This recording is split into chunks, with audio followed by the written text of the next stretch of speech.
ہمارے چینل مفتی نفیس احمد ندوی کو سبسکرائب کریں اور ساتھ میں گھنٹی والے بٹن کو دبائیں تاکہ آپ کو تمام ویڈیوز کی نوٹیفیکیشن ملتی رہے۔ اعوذ باللہ من الشیطان الرجیم، بسم اللہ الرحمن الرحیم۔ انا اعطیناک الکوثر فصل لربک وانحر ان شانئک هو الابتر۔ صدق اللہ العظیم۔ معزز ناظرین کرام، یہ سورت جو آپ کے سامنے تلاوت کی سورت الکوثر ہے اور یہ مکی سورت ہے اور اس میں 3 آیتیں ہیں۔ اس کا شان نزول، سبب نزول یا اس کا خلفیہ اور پس منظر جو بیان کیا وہ یہ کہ حضرت خدیجہ رضی اللہ عنہا کے 2 فرزند تھے۔ اللہ کے نبی علیہ السلام کے حضرت خدیجہ رضی اللہ عنہا سے 2 فرزند ہوئے، ایک کا نام تو قاسم اور دوسرے کا نام عبداللہ تھا، اور ان کے لقب طیب اور طاہر تھے۔ ان دونوں کا انتقال ایک کے بعد ایک ان دونوں کا انتقال ہوا مکے میں، تو مشرکین میں سے عاص بن وائل سہمی نے اللہ کے نبی علیہ السلام کے لیے یہ کہا کہ آپ کی نسل ختم ہو گئی ہے اور اب آپ کی نسل چلنے والی نہیں ہے، تو اللہ رب العزت نے آپ کی تسلی کے لیے اور آپ کے دلاسے کے لیے یہ سورت نازل فرمائی۔ اور چونکہ ابتر کا لفظ اس کے اندر ہے تو ابتر کے معنی آتے ہیں کٹا ہوا، یعنی جس کی نسل جو ہے وہ کٹی ہوئی ہو اور جو بے نام و نشاں ہو۔ تو عاص بن وائل سہمی نے یہ بات کہی کہ آپ کی نسل بھی ختم ہو گئی اور آپ کا چرچا بھی ختم ہو جائے گا، اور آپ جس دین کی دعوت دے رہے ہیں وہ بھی جو ہے دین مٹ جائے گا، ختم ہو جائے گا۔ تو اللہ رب العزت نے رسول اللہ صلی اللہ علیہ وسلم کی تسلی اور دلاسے کے لیے اس سورت کو نازل فرمایا۔ اب اس کی جو پہلی آیت ہے وہ ہے انا اعطیناک الکوثر، ہم نے آپ کو کوثر عطا کیا۔ اب یہاں یہ جو لفظ کوثر ہے یہ کثرت سے ہے، جس کے معنی زیادتی کے ہیں، اور کوثر کی ایک تشریح اور تفسیر تو یہ کی کہ اس سے مراد جو ہے وہ حوض کوثر ہے، جو اللہ کے نبی علیہ السلام اپنے امتیوں کو جس میں سے پانی پلائیں گے۔ اور یہ حوض کوثر کیا ہے؟ حدیث کے اندر باقاعدہ اس کی وضاحت کی کہ حوض کوثر یہ ایک ایسا حوض ہے کہ جس کی مسافت 1 مہینے کی ہے، کہ انسان اگر اس کے چاروں گوشوں پر، چاروں کونوں پر، چاروں جانب اگر وہ جانا چاہے تو ایک کنارے سے دوسرے کنارے پر جب وہ پہنچے گا تو اس کے پہنچنے میں 1 مہینے کی مسافت درکار ہوگی۔ اس کو 1 مہینہ چلے گا تب ایک کنارے سے دوسرے کنارے پہنچے گا، اور پھر اسی طرح اس کنارے سے جب اور اگلے کنارے پر پہنچے گا تو بھی اس کو 1 مہینے کی مسافت لگے گی، اور 1 مہینے کی مسافت میں وہ اس اگلے کنارے پر پہنچ پائے گا۔ اور اس کا جو پانی بتایا تو اس کا پانی بہت زیادہ جو ہے وہ سفید ہے،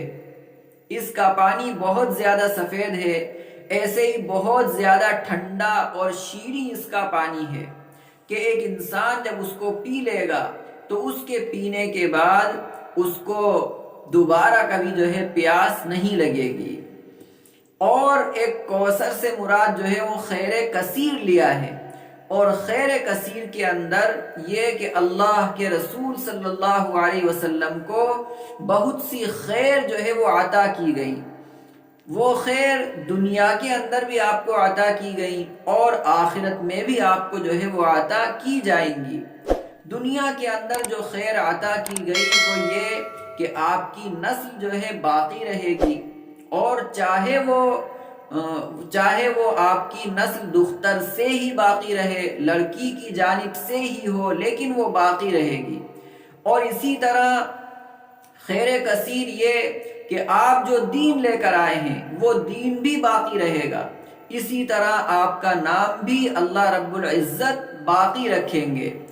اور اس خیر سے مراد جب آخرت کی خیر لی جاتی ہے تو اس سے یہ کہ رفع درجات ہوں گے، وہ آپ کو آخرت کے اندر جو عطا کیے جائیں گے، اور ایسے ہی حوض کوثر، نہر کوثر بھی آپ کو جو ہے وہ عطا کی جائے گی۔ اسی طرح اس خیر سے مراد اولاد میں برکت بھی ہے، اسی طرح خیر سے مراد قرآن کریم بھی لیا ہے، خیر سے مراد جو ہے وہ حکمت بھی لی ہے، اور اسی طرح جو ہے خیر سے مراد علم بھی لیا ہے، اور حق شفاعت، یہ خیر سے مراد حق شفاعت بھی ہے۔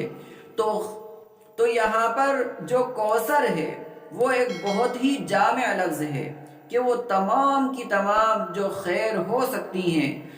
جو وہ تمام کی تمام خیر کثیر ہو سکتی ہیں، وہ اللہ رب العزت نے آپ کو عطا کی ہیں۔ اب اس کے بعد فرمایا فَصَلِّ لِرَبِّكَ وَانْحَرْ، کہ اللہ رب العزت نے نبی علیہ السلام کو جب یہ تمام خیر کثیر عطا کی تو اس کے بعد پھر شکرانے کے طور پر آپ سے کہا گیا فَصَلِّ، تو آپ جو ہے وہ نماز پڑھیے، لِرَبِّكَ، اپنے رب کے لیے آپ نماز پڑھیے، یعنی آپ کا کوئی بھی عمل جو ہو وہ خالص اور محض اللہ کی رضا کے لیے، اللہ کی خوشنودی کے لیے ہو۔ اور اس کے آگے جو لفظ ذکر کیا وَانْحَرْ، اور آپ نحر کیجئے، آپ قربانی کیجئے۔ دو لفظ ہیں، ایک تو نحر کا لفظ ہے اور ایک ذبح کا لفظ ہے۔ تو ذبح کا لفظ جب استعمال کیا جاتا ہے تو یہ ان جانوروں کے لیے استعمال ہوتا ہے جن کو زمین پر لٹا کر ان کے حلقوم پر چھری پھیری جاتی ہے، تو اس کو ذبح کرنا کہتے ہیں۔ لیکن نحر کرنا جو کہا جاتا ہے وہ خاص طور سے اونٹ وغیرہ کے لیے استعمال ہوتا ہے کہ اس کو زمین پر لٹا کر ذبح نہیں کیا جاتا، بلکہ وہ کھڑا ہوتا ہے اور بلم کے ذریعے سے اس کی گردن پر نشان لگا کر اور اسی سے جو ہے اس کو نحر کیا جاتا ہے۔ تو یہاں فرمایا وَانْحَرْ، اور آپ جو ہے قربانی بھی کیجئے، إِنَّ شَانِئَكَ هُوَ الْأَبْتَرُ،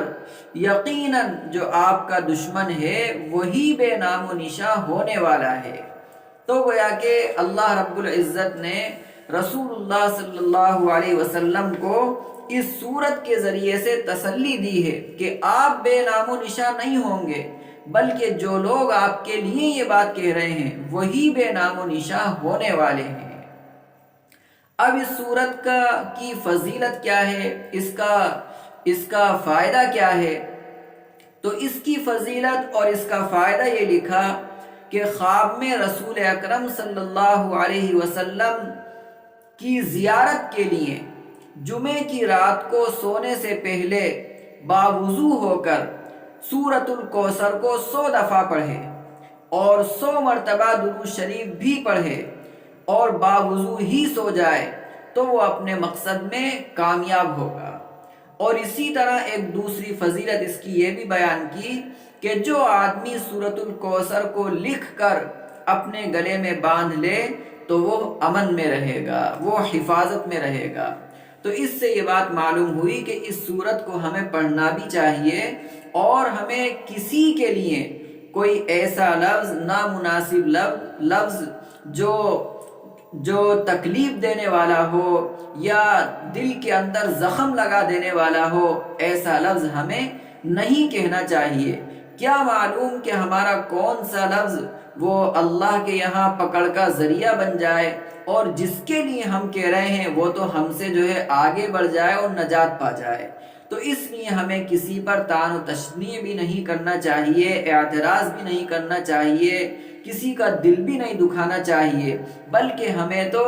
اپنی فکر کرنا چاہیے اور اپنے بارے میں سوچنا چاہیے کہ اپنی دنیا کی زندگی وہ بھی ہماری خیر کے ساتھ گزر جائے، اور آخرت میں بھی اللہ رب العزت ہمیں جو ہے وہ کامیاب فرمائے۔ اور اسی طرح اس صورت کو ہمیں پڑھنا بھی چاہیے جو اس کی فضیلت ابھی بیان کی گئی۔ اگر انشاءاللہ ہم اس طریقے کے مطابق اس کو پڑھیں گے تو ہمارا جو مقصد ہوگا وہ بھی انشاءاللہ ہم اس میں کامیاب ہوں گے، اور اسی طرح خواب کے اندر رسول اللہ صلی اللہ علیہ وسلم کی زیارت بھی ہمیں نصیب ہوگی۔